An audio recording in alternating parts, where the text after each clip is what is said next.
Hi hello welcome back to our YouTube channel.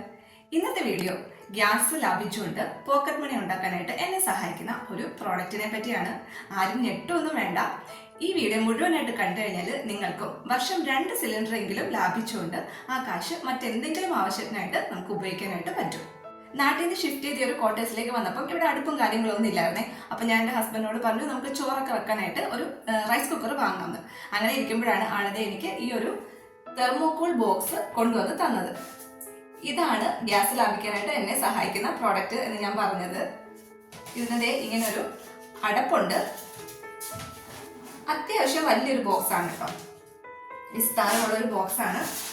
ആദ്യമൊക്കെ ചോറ് വെക്കാൻ വേണ്ടി മാത്രമായിരുന്നു ഞാൻ ഈ ഒരു ബോക്സ് ഉപയോഗിച്ചത്. പക്ഷെ ഓരോരോ കാര്യങ്ങൾ ഇതിനകത്ത് പാചകം ചെയ്ത് നോക്കുമ്പോഴാണ് ഈ ഒരു ബോക്സ് കൊണ്ട് ഇത്രത്തോളം ഉപയോഗമുണ്ട് എന്നുള്ള കാര്യം എനിക്ക് മനസ്സിലാവുന്നത്. അത് ഏതൊക്കെയാണ് എന്ന് ഞാൻ ഇവിടെ വിശദമായിട്ട് പറയാം. ആദ്യമേ തന്നെ ചോറ് വെക്കുന്ന ഞാനൊന്ന് പറയാം. സ്കൂളിൽ പോകേണ്ട ദിവസമാണെങ്കിൽ തലേന്ന് രാത്രി തന്നെ അരി തിളപ്പിച്ച് ഈ ഒരു ബോക്സിൽ ഇറക്കി വെക്കും. രാവിലെ ആകുമ്പോഴേക്കും അരി നന്നായിട്ട് വെന്തിരിക്കും. ഞങ്ങൾക്ക് 4 പേർക്കും വേണ്ടി ഞാൻ ദിവസേന 2.5 നാഴി അരിയാണ് വെക്കാറുള്ളത്. അപ്പോൾ 2.5 നാഴി അരി വെക്കാൻ വേണ്ടിയിട്ട് ഞാൻ 3 നാഴി അരി വേവുന്ന കലമാണ് ഉപയോഗിക്കുന്നത്. അതായത് നമ്മൾ ശ്രദ്ധിക്കേണ്ട ഒരു കാര്യം, കുറച്ച് അരി വലിയ കലത്തിലിട്ട് വെക്കാതെ അത്യാവശ്യം അരിഞ്ഞരിഞ്ഞ് കിടന്ന് വേവുന്ന രീതിക്കുള്ള കല വേണം നമ്മൾ ഉപയോഗിക്കാനായിട്ട്. ഇനിയിപ്പോൾ അടുത്ത ദിവസം നമുക്ക് ഹോളിഡേ ആണെങ്കിൽ ഞാൻ രാവിലെ എണീറ്റ് ഒരു 8 മണിയൊക്കെ ആകുമ്പോഴേക്കും അരി തിളപ്പിച്ച് വെക്കും. ഉച്ചയാകുമ്പോഴേക്കും ചോറ് വെന്തിരിക്കും. അരി തിളപ്പിച്ച് വെക്കുമ്പോൾ നമ്മൾ എപ്പോഴും ശ്രദ്ധിക്കേണ്ട ഒരു കാര്യം, കുറച്ച് കൂടുതൽ വെള്ളം വെക്കണം. അതായത് ഊറ്റിക്കളയാൻ വേണ്ടിയിട്ടുള്ള വെള്ളം വെക്കണം.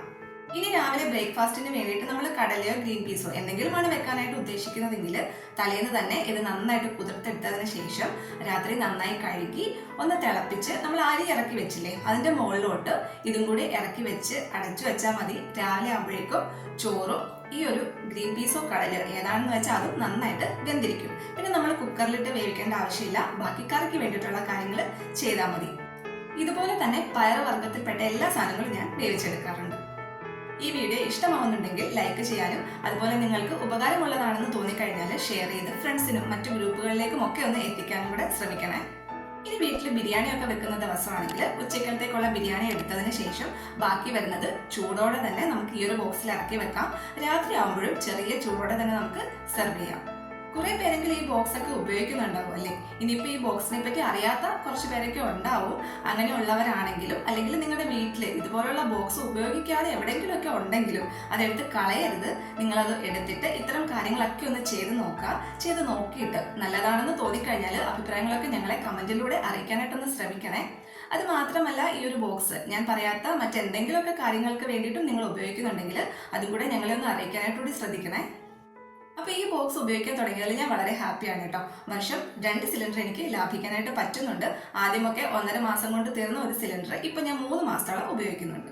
അപ്പോൾ ഇന്നത്തെ വീഡിയോ എല്ലാവർക്കും ഇഷ്ടമായെന്ന് വിചാരിക്കുന്നു. മറ്റൊരു വീഡിയോ ആയിട്ട് കാണുന്നത് വരെ ബൈ.